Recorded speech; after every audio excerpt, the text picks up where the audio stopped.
बिस्मिल्लाहिर्रहमानिर्रहीम। अस्सलाम वालेकुम। मैं हूं हसीब हसन और आप मेरा YouTube channel Haseeb architects and design देख रहे हैं। और इसके अलावा आप मुझे फ़ेसबुक पर भी फॉलो कर सकते हैं। फ़ेसबुक पर 5000 से ज़्यादा फॉलोअर्स हैं, जिनका मैं बहुत शुक्रिया अदा करता हूं कि वो अभी तक मुझे फ़ॉलो कर रहे हैं। यूट्यूब पे भी जाके आप फॉलो कर लीजिएगा, डिस्क्रिप्शन में इसका लिंक मौजूद होगा। सब्सक्राइब करने का बहुत बहुत शुक्रिया। तो आज हम यूनिट कन्वर्जन सीरीज़ को ही आगे लेके चल रहे हैं। लेक्चर नंबर 6 है और उसमें बेसिक फंडामेंटल्स का जो तीसरा यूनिट है टाइम, इसको हम डिस्कस करेंगे। और बेसिक फंडामेंटल्स के लिहाज से ये आज हमारा आखिरी लेक्चर होगा। और टाइम से मुतालिक मज़ीद इसमें आपको बताता चलूँ कि टाइम को हम शॉर्ट फॉर्म में टी से शो करते हैं और इसका यूनिट सेकंड है। सेकंड प्राइमरी यूनिट है टाइम का। और इसके लिहाज से एक इंटरेस्टिंग बात ये है कि जो वर्ल्ड में जितने भी यूनिट्स का निज़ाम राइज है, चाहे वो MKS है, चाहे FPS है, सिस्टम इंटरनेशनल है या CGS सिस्टम है, इन सब में एक चीज़ कॉमन है कि टाइम को सेकंड से ही मेजर किया जाता है। यानी कि टाइम का जो बुनियादी यूनिट है, प्राइमरी यूनिट, वो सेकंड ही है। तो 60 सेकंड मिल के आपका 1 मिनट बनाते हैं, 60 मिनट मिल के आपके 1 घंटे के बराबर हैं, और 24 घंटे मिल के 1 दिन बनाते हैं, 7 दिन मिल के आपके 1 वीक के बराबर होते हैं। और इसी तरह 30 डेज़ जो हैं वो 1 मंथ के इक्वल हैं। मगर यहाँ पे मैंने साथ ही एक नोट भी लिखा हुआ है शॉर्ट सा कि ऑन एवरेज 30 डेज़। ये मैंने ऑन एवरेज क्यों लिखा है, इसकी आगे चल के मैं आपको रीज़न बताता हूँ। और 12 मंथ्स मिलके 1 साल बनाते हैं और 1 साल में 365 डेज़ होते हैं। मगर डियर स्टूडेंट्स, यहाँ पे एक क्वेश्चन ये पैदा होता है कि 1 महीने में 30 दिन हैं और 12 महीनों में 365 दिन कैसे हो गए। तो कैलकुलेशन से तो ये पॉसिबल नहीं है। कैलकुलेट करने से तो ये 360 डेज़ बनते हैं।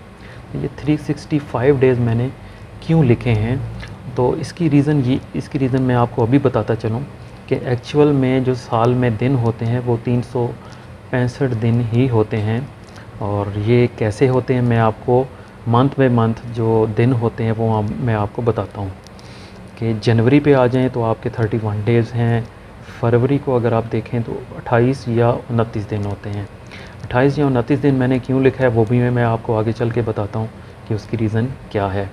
मार्च के आपके 31 दिन हैं, अप्रैल के 30 डेज़ हैं, मई के 31, जून के 30, जुलाई के 31, अगस्त, सितंबर और इसी तरह अक्टूबर के 31, नवंबर के 30, दिसंबर के 31।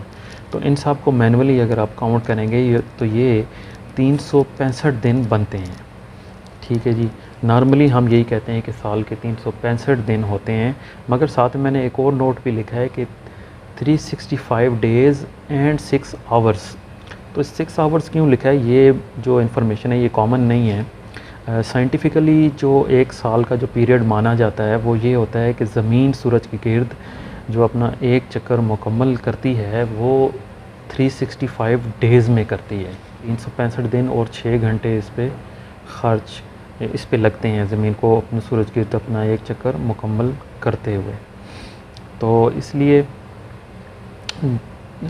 हर चौथा साल जो होता है वो 366 दिनों पर मुश्तमिल होता है। यानी कि 365 दिन 6 घंटे, एक मरतबा अगली मरतबा यही 6 घंटे और ऐड होंगे तो 12 घंटे बन जाएंगे। 365 दिन और 12 घंटे, और इसी तरह चौथे साल जाके एक 24 घंटे पूरे बन जाते हैं।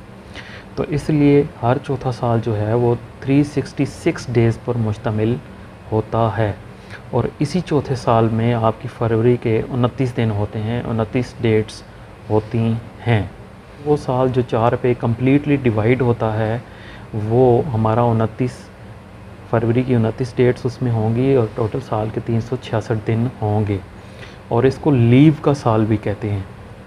और इस साल से मतलब एक इंटरेस्टिंग फैक्ट ये भी है कि 29 फरवरी को वो पैदा होने वाले लोग अपनी जो बर्थडे है वो हर 4 साल के बाद मनाते हैं। तो उम्मीद है आपको मेरी ये वीडियो बहुत ही अच्छी लगी होगी।